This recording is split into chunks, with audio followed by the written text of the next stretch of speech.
seeni mbokk ak seeni njaboot dañu tàmm di leen yónnee xaalis. application TapTap Send mooy solution bi lu ko dalee Europe ba fii nga yónnee xaalis frais fixe yi €2 dong la fii ci Sénégal ngeen jot xaalis bi directement ci seen kalpe Orange Money te doo fay benn frais ci retrait bi ak TapTap Send soxlaatul kenn di déplacé wu seeni mbokk dañ leen di yónnee xaalis depuis France Italie Espagne Allemagne Hollande Belgique tëdd ci seen canapé jël seen téléphone ak application TapTap Send yónnee leen xaalis bi ngeen jot ko ci seen kalpe Orange Money jërëjëf TapTap Send. xibaar yi lu ci gën a fës bokk na ci lu tukkee ci mbas mi juróom-ñetti fukki doomi aadama ak juróom-ñett ñoo dolleekuwaat ci lim gu ko fii jot a am ñeent fukk ñoo dolleeku ci lim gu ñu jot a faj ñaar dolleekuwaat ci lim gu si jot a ñàkk seen bakkan ay doomu aadama yu bëri ñoom ñoo jëlee ay gaañu ci accident bu am démb ca boy tolloo ko pont wu Colobane ba accident boobee nag mën nañoo ne rek mbirum caaxaan moo ko sabab ndax ñaari chauffeur yi dañu ne woon di dàkkante danañ leen gën a yaatalal boobule xibaar ci kanam tuuti lay doon maître nageur yi daal dinañu xam ni seen métier boobee ay risque kese la gannaaw ba ñu ñàkkee kenn ci ñoom di Youssou Gueye Fall mu ñàkk bakkanam gannaaw ba mu labbee ca large île bu Gorée. garde à vue Jerbaatu Cheikh Mbaye taximan bu ñu fekk ay yaxam ci biir benn canal bu nekk Thiès daal dinañu koy motiver ngir meurtre police nag mi ngi ko teg loxo gannaaw ba mu leen teewloo ngir lu ñeel enquête bi gannaaw rek ba ñu amee xel ñaar ci Jerbaatu Cheikh Mbaye boobee ñu njort ne moom moo faat nijaayam. Aïda Mbacké di doomu Serigne Babacar mu kabaro mu taaloon borom këram daal dinañuy jàpp rek bés ba ñu ko war a àtte moom moomee ñu placé sous mandat de dépôt depuis 7 décembre atum 2018 langue politique gi dinañu si xuus Serigne Modou Kara Mbacké daal dinay xamle démb ne am na ay secret ya nga xamante ne ni mi ngi ak moom te mën naa tax rek mu fal successeur njiitu réew mi Macky Sall laata muy xamle sax ne moom moomee Serigne Modou Kara moom mooy ku koy def njiitu réew mi Macky Sall daal dina réagir ci këram gañu taal ca Nduluma ji Macky nag daanaka na mu réagir wuute nag nu ñëpp yaakaare woon ne noonu lay fëllee. Fatoumata Ndiaye Fouta Tampi ay nervi ñoo ko daal di agressé ca Ourossogui moom ak ñam mu àndaloon jot nañ leen fa dox door yu métti moom moomee sax dikkaat na ci mbir mi yëpp na mu demee gannaaw ba mu ko xamle nga xamante ne ni dinañ leen ko jottali ci le jotaayu xibaar yokkute ba njëgub yàpp gi la ko waral ki nga xamante ne ni mooy ministre bu ñu dënk wàllum commerce Aminata Assome Diatta daal dina koy xamle waaye nag tax na njiitu réew mi Macky Sall daal di rek jël ay matukaay wa ilaa am la mu xamle ba muy amal conseil des ministres ngir rek borom kër yi bañ a am ay jafe-jafe ci wàllum xar ci tabaski ren gilee tribunal correctionnel bu Ndakaaru daal dinay àtte mbir muy wutale taskatu xabaar waaye itam businessman bii di Madiambal Diagne patron journal bii di Le Quotidien ak président wu Union des magistrats du Sénégal di àttekat bii di Souleymane Teliko la fa tukkee nag lépp dinañ leen ko jotali it ci bu ñuy yaatal vidéo fonante sur scène Eumeudi Badiane bi daal di jur polémique bu bëri lool li ni mel na ni moo tax Ameth Thiou yëkkati sax ay kàddu mer moom moomee la mu xamle ci waxtaan ba mu sekkoon ak suñu benn naataango dinañ leen ko it jottali ci na mu gën a yaatoo laataa ñu si toftal xibaaru tàggat yaram mbokk yi loolee tënk yi ngeen taaxirlu gannaaw bàkk bi ñu daal di àndaat ak yéen si lu ñeel yaatal wi.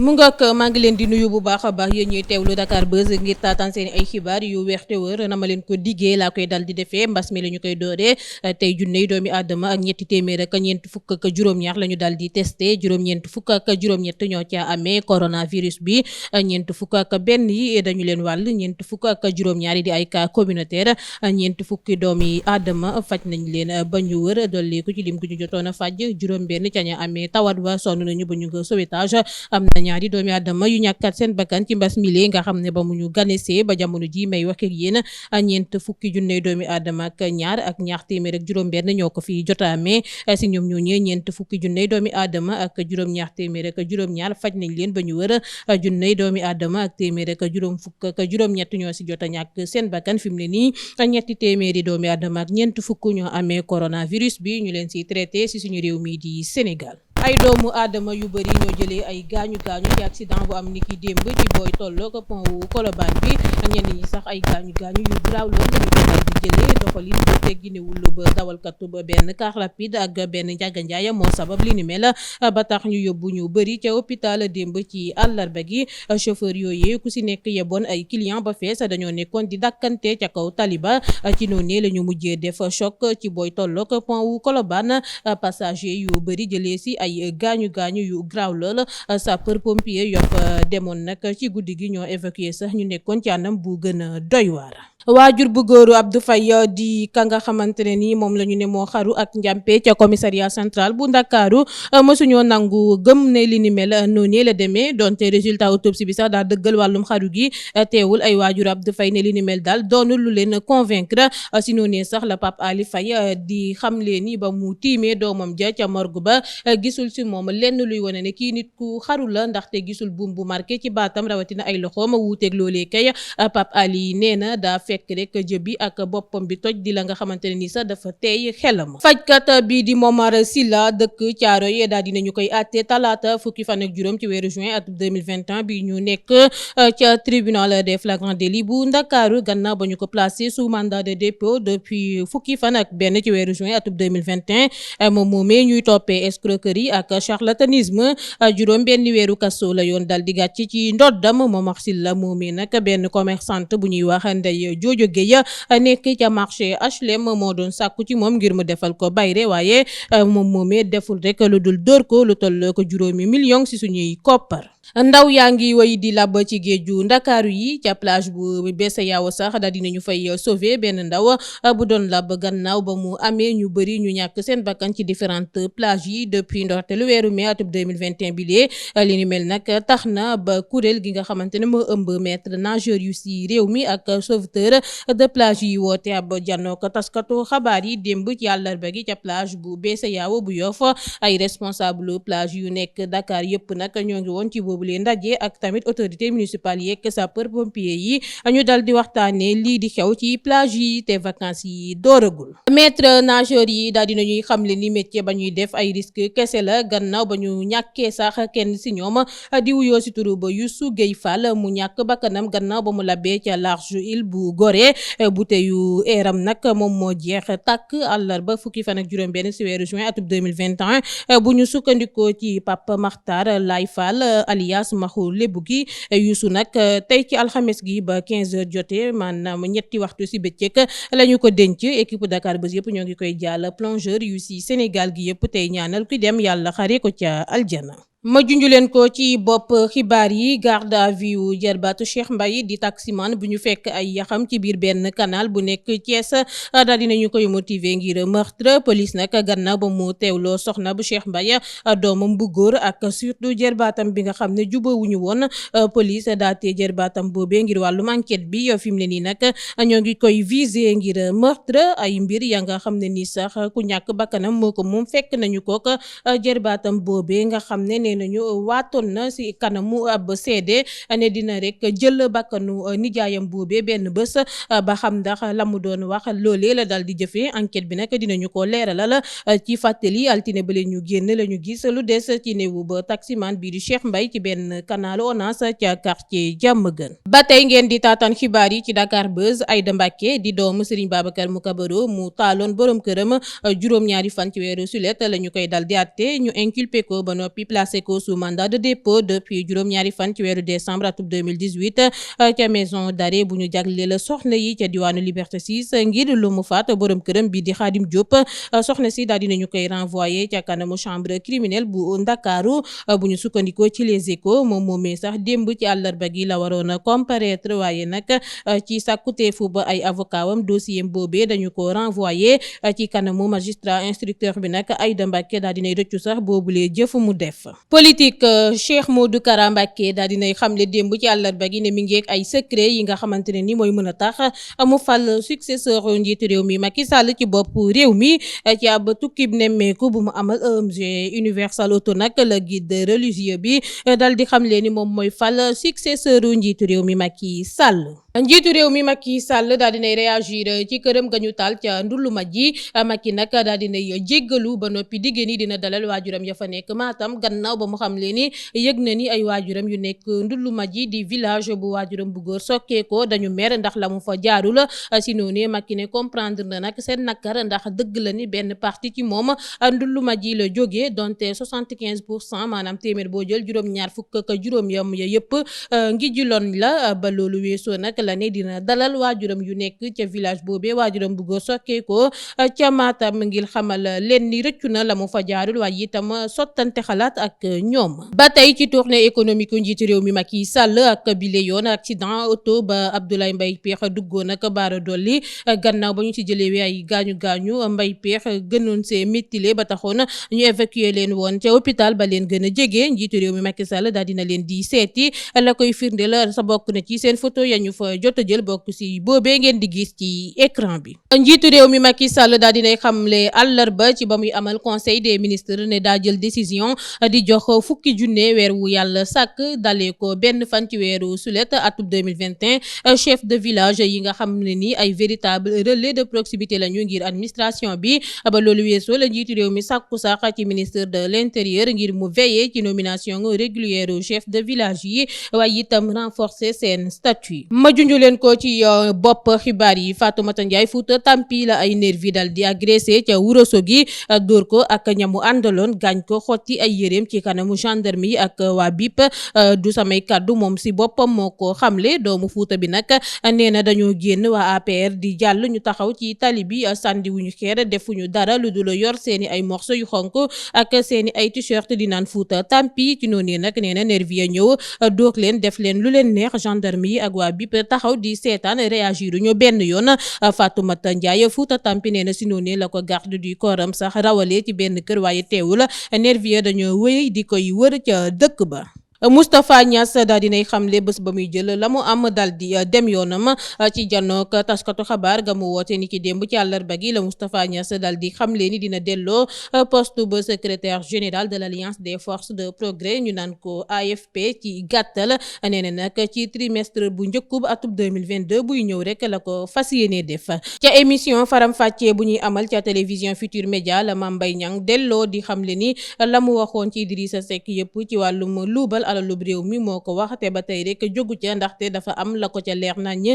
ne Idrissa Seck daal luubal alalu réew mi dugal ko ci ay pàkk ba loolu weesoo la Mame Mbaye Niang ne it su Macky Sall di wut ñetteelu mandat moom moomee du ko ca jàppale. leneen yokkute njëgub yàpp gi lu ko waral mooy wàññeeku ba jur yi nga xamante ne ni mooy dugg ci Sénégal bu ñu sukkandikoo ci ministre du commerce Aminata Assome Diatta li ni mel nag xeeñul benn yoon neex ak waajtaayu tabaski bile lii sax moo tax njiitu réew mi Macky Sall ba muy amal conseil des ministres moo fàttalil gouvernement wam bi solob jël ay matukaay yu am solo ngir xar bañ a manqué njiitu réew mi daal dinay sàkku ci jawriñ bu yor wàllum élevage ngir mu lëkkaloo ak ministère yeeg partie prenante impliquée yi daal di veiller ci réew mi ngir ñu am xar yu doy ci tabaski gilee ba loolu weesoo Macky Sall daal dinay exiger sax ngir ñu jëfee lu yoon santaane si ña nga xamante ne ni defuñ métier lu dul di sàcc jur ji nga xamante ne ni saa su ne day gën di yokk laata muy inciter acteurs concernés yi état ak éleveur ngir rek ñu jublu ci ab généralisation progressive marquage jur ji ngir wàllum recensement bi ak tamit identification précise cheptel national bi. tribunal correctionnel bu Ndakaaru daal dinay àtte mbir muy wutale taskatu xabaar waaye itam businessman bi di Madiambal Diagne patron journal bi di Le Quotidien ak président union des magistrats du Sénégal di àttekat bi di Souleymane Teliko gannaaw débat d'audience ya gannaaw nag ba ñu reconnaître Madiambal Diagne coupable de diffamation tribunal dako daal di condamné ñetti weeru kaso ba lëmb ba noppi alamaan ko juróomi million ci suñuy koppar ya mu war a fay kii di Souleymane Teliko yoon tamit daal dinay publier loo boobu les décisions ci journaux yu fi nekk ci penn ba fay 100 000 francs CFA par jour de retard. Calista Sy di réalisatrice su série bi di maîtresse d'un homme marié daal dinay xamle ni amul benn problème ak maison de production bi di Marodi bu mu collaboré la def na ay at. Calista nag kaddu yamu njëkk a yëkkati mooy amul benn problème ak Marodi depuis ndoxtelu coow li ak partenaire am bi gannaaw demu bu actrice bi di Halima Gadji réalisatrice su série bu ñuy gën a seetaan ci Sénégal nee na moom daal comprendre débat bu amul njëriñ bile di alimenter réseaux sociaux yi ba loolu weesoo la leeral ni mi ngi ba tey en partenariat ak Marodi sekk jàmm ak Mass ba tax na xamul lu waral daal ñu yaakaar ni dañoo ñagasoo lu ñeel nag turam ba ñu gisatul ci générique fin bi. Calista nee na loolee du firndeel te rek mën naa nekk ni sénégalais yu bëri ne sont pas trop top ci wàllum réalisation cinéma. Vidéo fonante ci seenu Amady Badiane bi ak polémique bu rëy ba ci juddu mel na ni moo tax Ameth Thiou yëkkati ay kàddu mer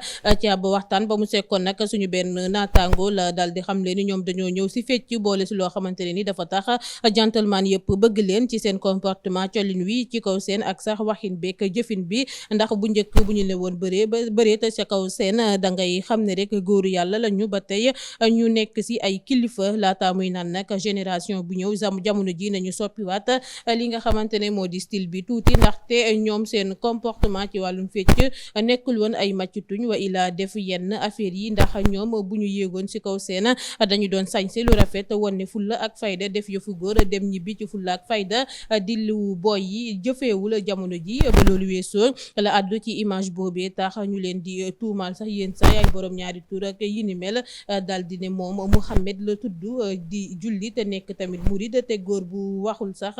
di wax yu oyof wa ilaa góor bu dëgërul ay wax nee na moom sax Ameth Thiou du la fréquenté ndéem lu bon moom mi ngi fépp tey naan gisul lu fi jaar sax yàlla def la góor ngay mbubboo jigéen Ameth nee na nag dem na sax ba si kaw seen bu si ay borom ñaari tur bëggee yéeg rax si rek moom day reculer laata muy naan lu am léegi daal du showbiz ndaxte public bi ñu si yaru bëreetul tey naan Serigne Touba képp sax moo tax jamono ji moom Ameth Thiou mu bëgg a doon sénégalais. ñu xuus ci xibaaru tàggat yaram bu ñuy buuree yile jotaayu xibaar Cheikhou Kouyaté daal dinay wax moom it xalaatam ci mbirum pelouse stade Lat Dior bu Thiès bi moom nag daal dinay sàkku ci état bu Sénégal ngir mu régler bi les problèmes capitaine gaynde yi daal dinay dooleel kàddub Sadio Mané yi gannaaw ba mu xam leen ni mën nga gaañ sa bopp ci terrain boobee ndaxte daa am ay risques yu bëri yu mën a gaañaate ci pelouse boobee te wax nañu ko président Augustin Senghor ci benn rencontre mu xamaloon leen ni benn technicien dina ñëw liggéey si li ni mel laata éliminatoire mondial yi won leen sax appel yeeg message yi bu ñu sukkandikoo nag ci Kouyaté fédération sénégalaise de football mënul gérer moom képp bi le problème ba tax état tamit da leen see war a jàppale su ko mënul def rek mu wax leen ko ñoom joueurs yi bu ko defee ñu daal di cotiser ngir régler boobu les problèmes. Votre famille en Europe a l'habitude de vous envoyer de l'argent? L'application TapTapSend est votre solution. Depuis l'Europe, les frais sont fixes et ne dépassent jamais 2 €. Au Sénégal, vous recevez directement l'argent envoyé sur votre portefeuille Orange Money et sans aucun frais de retrait. Grâce à TapTapSend, plus personne n'a besoin de se déplacer. Vos proches en France, en Italie, en Espagne, en Allemagne, en Hollande, Belgique vous envoient directement de l'argent depuis leur canapé et vous le recevez dans votre Orange Money. Jërëjëf TapTapSend.